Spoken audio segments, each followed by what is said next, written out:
Olá pessoal, estamos começando e inaugurando hoje o programa Direto ao Ponto, com meu amigo Anderson Bravo, que tem de bravo só o nome, né? A cara simpática, o rosto engraçadinho, olha, bonito. Vocês já disseram que você parece o Rafael?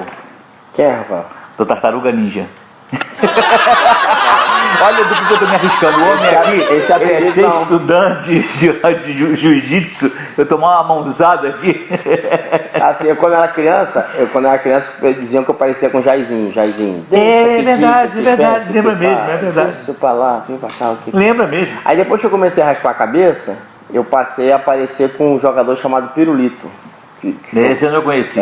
Aí o pessoal gosta de me zoar. Agora, Jansen, vai começar assim direto já? Já sim. Pode tocar o barco. Não, é porque assim, essa piada com o meu nome, ela é uma piada que ela se tornou sem graça pela avaliação da palavra. Anderson Bravo. Aí o pessoal, bravo só no nome. Só que bravo não é brabo. Sim, é verdade. Bravo não tem nada a ver com ignorância. Eu vejo pessoas intelectuais que fazem essa piada e ficam assim, pô, cara. Primeiro que meu nome é de origem italiana, Bravo. Ele tá fazendo sarcasmo Bravo, Bravo. Bravo significa, bravo. E bravo é legal, bacana. É de bravura? Também. Coragem. Também, mas esse bravo está muito mais relacionado à pessoa legal, à pessoa bacana, entendeu? Tá bom. Direto ao ponto. Fechado. Bom, já deu para perceber que com ele vai ser exatamente assim. A conversa, inclusive o nome do programa se chama exatamente Direto ao Ponto, porque com o Anderson a gente não tem muito papo na língua. A gente ia começar esse programa, inclusive, com outro nome, né? Que era o Ponto e o Contraponto, onde eu era o ponto, não sei porquê também, e ele era o contraponto. Mas à medida que eu fui me aproximando mais com o Anderson, fui tornando mais amigo e mais participativo da vida dele, a gente percebeu o seguinte: ele é um camarada completamente sem peio e sem papo na língua. Então é muito mais adequado, direto ao ponto, porque ele não tem papo na língua. A gente fala, está na internet, ele responde direto. E uma das coisas que eu sou mais fã do Anderson, a gente se tornou amigo de um estalo, né? Primeira vez que ele foi... coisa de outras encarnações, né? Coisa de outras encadenações. E aí, a primeira vez que a gente se encontrou, que foi num debate da Betel, né? E de lá para cá a gente estreitou uma amizade muito grande. E o Anderson tem uma característica que eu gosto muito, que é a característica de não ter muitas mesuras para dizer exatamente o que precisa ser dito. E de não ter cuidados, às vezes até, para dizer o que precisa ser dito. Não cuidado no sentido de não magoar, mas é não temer dizer o que precisa ser dito, falar o que é necessário. E esse direto ao ponto é exatamente para isso, porque a gente precisa terminar e precisa trabalhar uma das coisas que mais tem tomado conta dos nossos dia a dia, seja ele no mundo cristão ou não, que é a questão do cinismo e da hipocrisia, que andam muito juntos, né? Tanto a hipocrisia quanto o cinismo andam de uma maneira muito junta e de braços dados, né? E o Anderson, ele tem aversão a esse cinismo. Me incomoda muito. E uma aversão ainda maior pela hipocrisia. Então ele me incomoda, não me incomoda pelo seguinte, Jansen. Primeiro o seguinte, eu tenho por natureza a praticidade. Eu acho que quanto mais prático você é, mais você resolve as coisas.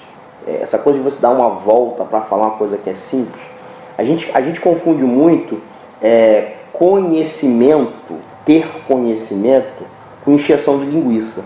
Com ter argumento. Sim, assim, a pessoa para falar um negócio, eu vou ali, ele dá uma volta, aí enche linguiça. E ele quer mostrar que tem conhecimento. Pô, legal. Só que existem os detalhes. Se você parar para observar, usando a nossa linguagem, porque assim, eu conheço o Evangelho há pouco tempo. Eu tenho 45 de idade, aceitei Jesus aos 19 anos. Né? Na verdade, eu aceitei Jesus na semana do meu aniversário. Então, eu fiz aniversário 14 de setembro, no dia 20 eu levantei a mão na igreja, né? Nessa linguagem assim. E eu vi que o Cristo, de fato, verdade, ele é prático. O Cristo, não a religião em torno do Cristo. Né? O que se faz hoje, que a gente chama de culto, de igreja, não tem nada a ver com o que o Cristo foi na Terra. A gente que enfeita esse pavão todo. É verdade. Se você para observar, Jesus quer vir, me segue.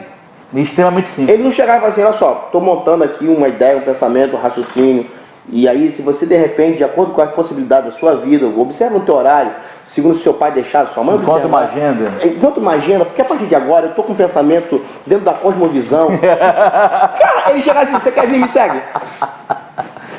E essa coisa, quando você fala do cinismo, da hipocrisia, ela tende a esconder a verdade. Sim, é verdade. Toda essa ideia do cinismo, ela tende a esconder. Ela está dizendo que não faz, mas na verdade faz. Está dizendo que não é, mas na verdade é. Isso me incomoda muito. E eu tenho uma coisa que eu brinco com as pessoas bem próximas, eu falo o seguinte: eu tenho um objetivo de chegar a 110 anos, né? Porque quando eu tiver bem velhinho... Vai viver menos que eu quero viver 150. Eu quero poder falar tudo que na verdade eu penso falar. Porque tem gente que pensa que eu falo tudo, eu não falo tudo. Eu engulo muito sapo ainda. Mas à medida que o tempo vai passando, aí o pessoal mais livre. Que você vai poder falar, o cara vai assim, ele tá velho. Eu já faço isso. Você fala, isso aí que ele tá velho, tá caduco. Porque tem coisa que me incomoda num nível extremo, você não tem noção. Eu sou quase, lembra aquele personagem do Saraiva? Eu sou quase um Saraiva em alguns momentos. Porque tem coisa Tolerância zero. Me incomoda. Às vezes eu tô vendo televisão, a pessoa, o familiar morre, o repórter vem e pergunta, como é que você tá se sentindo? Cara, essa pergunta me dá nervoso de ver como é que eu tô me sentindo. Acabei de enterrar alguém. O que você tá sentindo nesse momento? Tô sentindo o quê, irmão? Alegria? Retórica do mundo pra você zero. Claro, então na igreja às vezes acontece isso, nesse ambiente de igreja, nesse ambiente teológico, porque eu entendo que a teologia, ela não existe para trazer confusão, ela existe para trazer ampliação. Sim, lógico. Eu não tenho nenhuma dificuldade de ver hebraico, de ver grego, de entender originais, desde que isso acrescente meu pensamento, não confunda o meu pensamento. Não dificulte a sua possibilidade de em toda a mesa teológica, onde a teologia confunde, eu saio fora. Não por falta de argumento, mas é porque eu tenho muito mais coisa para fazer. Agora, uma das coisas que eu gostei muito de ver você falando uma vez, foi que na discussão, exatamente na discussão teológica, você disse que você é muito mais um observador da Bíblia do que propriamente um teólogo interessado em conhecer teologicamente as profundidades das coisas. Quando você fala sobre observação da Bíblia, ser um observador da Bíblia, o que você quer dizer exatamente com isso? Alguém que está de fora, completamente alheio, observando, ou alguém que entende o que está acontecendo, mas gosta de ir para fora para enxergar melhor? Exatamente isso. Jansen, você sabe que infelizmente a gente tem pessoas que elas querem dizer que descobriram a roda. Sim. Então elas estão sempre muito mais preocupadas em tentar desconstruir o que existe do que na verdade aplaudir o que já existe. Né? Então assim, o que a gente precisa hoje? Eu sou um camarada que eu observo a vida de uma forma geral. Outro dia eu fui num ferro velho comprar um negócio para minha geladeira e de lá Deus me deu uma mensagem. Eu sou um cara que tudo me chama a atenção. E quando eu olho para os textos sagrados, eu não gosto de olhar com aquela regra, né? Capítulo tal, versículo tal, introdução, homilética, hermenêutica, exegese. Não, eu gosto de olhar a história, o ocorrido, o fato, né? Eu vou pegar uma história que todo mundo conhece, Davi e Golias. Então, quando você olha para a história de Davi e Golias, você pode pregar qualquer coisa bonita. Mas se você olhar numa linguagem altamente comum, teve muito mais um momento de discussão verbal do que briga física.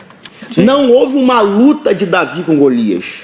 Eu sou praticante de luta. Houve um enfrentamento. Não houve luta. Davi não saiu arranhado, torceu um braço, rasgou a camisa. Mas eles passaram muito mais tempo discutindo. Sim. Tu tá me chamando de cão? E Davi lá, tu vens a mim com espada e com lança, eu vou te nome do Senhor dos Exércitos, hoje mesmo o Senhor vai me dar tua cabeça. E ficou aquela discussãozinha assim, que acontece hoje. O enfrentamento, não houve uma luta. Hoje tem isso, só que é no Twitter, no Facebook. E no final ninguém corta a cabeça de ninguém. É verdade. Porque ninguém que tem coragem de falar o que tá falando na rede social tem coragem de ir lá pro campo de batalha igual o Davi fez. Sim. Então eu tenho essa observação, eu pego aquele momento assim, outro dia eu tava ministrando sobre Elias. O Elias que pede a morte, na verdade ele está pedindo vida. Só que a gente entende só que ele está pedindo morte. Só que a gente não olha o cara fadigado, que o cara para reconstruir o altar ele se sacrificou, ele pegou pedra, botou pedra, fez a valeta e me manda derramar água. Se você considerar, pelo que você está falando, todo mundo que imagina a própria morte, no final das contas está pedindo por uma vida, pelo menos uma vida diferente da que ele tem vivido. Então assim, essa perspectiva de olhar a Bíblia apenas daquela coisa formal, vou ler a Bíblia para tirar uma mensagem, isso me dá nervoso. Eu não posso ler a Bíblia só para tirar uma mensagem, eu tenho que ler a Bíblia para me instruir para alguma coisa. O que Jesus falou? Examinar as Escrituras, porque cuidar ter nelas palavra de vida eterna. O que é examinar? Eu sempre gosto de fazer essa analogia. Se eu pegar uma paleta aqui de vidro e furar o meu dedo e o seu dedo, e a gente colocar na paleta de vidro, vai estar o meu sangue e o teu sangue. Se eu girar a paleta e falar assim, Jansen, qual é o teu sangue aqui? Tu não vai saber, porque o sangue é vermelho. Se eu levar esse mesma paleta para um laboratório para examinar, eu vou descobrir o meu sangue e o seu sangue. Mas não é só isso, a gente vai descobrir o tipo sanguíneo, fator RH, glicose. Se está bem, se não está bem. Se está bem, se está bem. Ou vai morrer. Então o que é o examinar? Examinar não é só olhar. Examinar é buscar, de fato e verdade, o que é aquele texto, o que é aquelas... E é isso que às vezes eu percebo que falta no nosso pessoal. Se copia muito, se fala muita frase bonita, jargões. Isso é horrível. Entendeu? Frase feita é terrível. Eu sou um camarada que eu amo falar frase, mas a maioria das frases que eu falo, eu não me programo para tal. Ela surge. E isso que muita gente não entende. O Anderson é o pregador de frase de efeito. Não, eu falo. Eu não saio de casa com... hoje eu vou gastar 5 frases na mensagem. Não, elas surgem. Com a fraseologia mas montada. Elas surgem dentro de um raciocínio, dentro de um pensamento. Então assim, o que me incomoda na atual eu fiz uma brincadeira essa semana que causou uma polêmica. Eu estava vendo Forrest Gump. E eu digo que Forrest Gump foi um dos maiores inspiradores para os atuais pregadores da nova geração. Né? Porque o Forrest Gump nada mais é que um contador de história. Então o que a gente mais tem hoje é isso. Contadores de história. Aí teve uma confusão. Porque o Forrest Gump é aquele cara que ele tem um problema mental, né? Então ele viaja na maionese na história dele. E em alguns momentos tem verdades. E ele prova, mostra a revista, né? Ele mostra a medalha que ele ganhou. Mas ele dá uma viajada, igual os pregadores de hoje. Então em algumas coisas que eles falam, tem verdades. Mas eles dão uma viajada. E aí é onde o nosso programa vai exatamente chegar direto ao ponto. Cortar a viagem, vai cirurgicamente no ponto. Tem muito trânsito aí, irmão, tá complicado demais. E vamos discutir sobre várias coisas, né? Vários assuntos. Todos os assuntos. Se você sabe disso, eu gosto de tudo. Vamos falar de Bíblia, de política, de cultura. Nós estamos aqui na Cidade das Artes, vamos falar de cultura. Que, aliás, é um lugar espetacular. Eu tô impactado. Assustador. Eu tô até pensando em fazer uma ópera aqui. Bom, pelo menos vamos gritar, bravo! Já está com o elogio montado. Você que acompanha toda essa caminhada da Rádio Link, do tempo que estivemos na Betel, enfim, o Jansen é um cara, um guerreiro, tem meu respeito e minha admiração. Obrigado. Eu acredito que esse programa ele vai ajudar muita gente. Acredito também. Que essa objetividade não nos faz melhor do que aqueles que dão voltas. Sim. Mas eu acredito que vai alcançar de forma mais objetiva. Ou pelo menos vai tentar fazer com que a aproximação seja maior. Exatamente. Entre aquilo que você quer conhecer e aquilo que a gente pode ajudar você a conhecer. Acho que o trabalho principal do Direto ao Ponto é esse, né? É encurtar a distância entre o objetivo e o lugar onde você está hoje. E eu queria aqui, sem combinar aqui, eu queria propor o seguinte: você que está nos assistindo, manda seu tema. Sim, pode manda ser. O tema, a pergunta. Eu gostaria que vocês tratassem sobre esse assunto, né? Eu queria que fosse discutido o que vocês pensam sobre tal assunto. Isso é ótimo. E aí, por ser direto ao ponto, vai ter assunto que a gente vai olhar aqui. Eu fui pastor de uma igreja que eu tinha o culto do perguntas e respostas. Então eu botava uma caixinha. Interessante. Era às terças-feiras, eu botava uma caixinha e a pessoa chegava, já trazia de casa a pergunta, colocava lá, eu sorteava e abria. Então tinha gente que ficava, não queria dizer, né? Então anônima, e outra dizia, eu sou fã de tal, minha pergunta. Então tinha pergunta que eu respondia na hora, e tinha pergunta que eu dizia, isso aqui eu vou trazer na semana que vem. E aí gerava aquela interação na igreja de querer saber. Mas tinha pergunta que eu não fazia questão nenhuma de responder, entendeu? Ah, pastor, teve dinossauro? Aí eu dizia assim, irmão, olha só. Faz tanto tempo que eu não lembro mais. Vai mudar o que na tua vida se eu provar pra você que teve dinossauro? Então, aí eu não respondo. Então, assim, o direto ao ponto é isso. Não é porque você que você vai fazer pergunta que eu vou te... Uma vez perguntaram isso no seminário também, professor, o mundo foi feito em 7 dias de 24 horas ou em 7.000 anos, já que na Bíblia diz que cada dia para Deus tem 1.000 anos. Eu fiquei com preguiça de responder, eu disse, olha, meu filho, faz tanto tempo que eu não me lembro mais. Exatamente. É o que eu posto todo dia. O fato de eu não discutir alguns assuntos teológicos não é porque eu não tenha conhecimento, é porque eu tenho mais o que fazer. Não cabe, né? Não Tem cabe. coisas que não Ainda mais cabem. no dia Não hoje. cabe, não A cabe. vida, irmão. Não sei você, assim, eu acho que você é um pouquinho mais velho que eu. A gente vai ficando velho, os neurônios vão acabando, né? Qualquer coisa. Os neurônios vão acabando, é provado. É verdade, cientificamente. Eu vou ficar gastando neurônio, eu tô até em pouco. eu vou ficar gastando os poucos neurônios que eu tenho com alguma coisa que não vale a pena, irmão. Direto ao ponto. Ele é perfeito nisso. Bom, minha gente, semana que vem, direto ao ponto já com o Anderson Bravo. Decidiu qual o dia que a gente vai lançar o seu programa? Rapaz, segunda-feira é um dia legal, né? Eu gosto de segunda-feira. Pra começar a segunda-feira tá semana. lotado de programa para começar segunda-feira. Então a gente vai ter que terça. decidir isso ainda. A gente Mas faz você quarta. não vai deixar de... vai fazer quinta. Você não vai Faz deixar sexta. de ter um programa bacana com Anderson Bravo, direto ao ponto. Você não vai Já perder sei. por esperar. Um grande beijo para vocês e até a semana que vem, se Deus quiser. Beijo do gordo? É, beijo do fofo. Não pode ser do gordo para não imitar. Tchau, gente. Um abraço. Deus abençoe.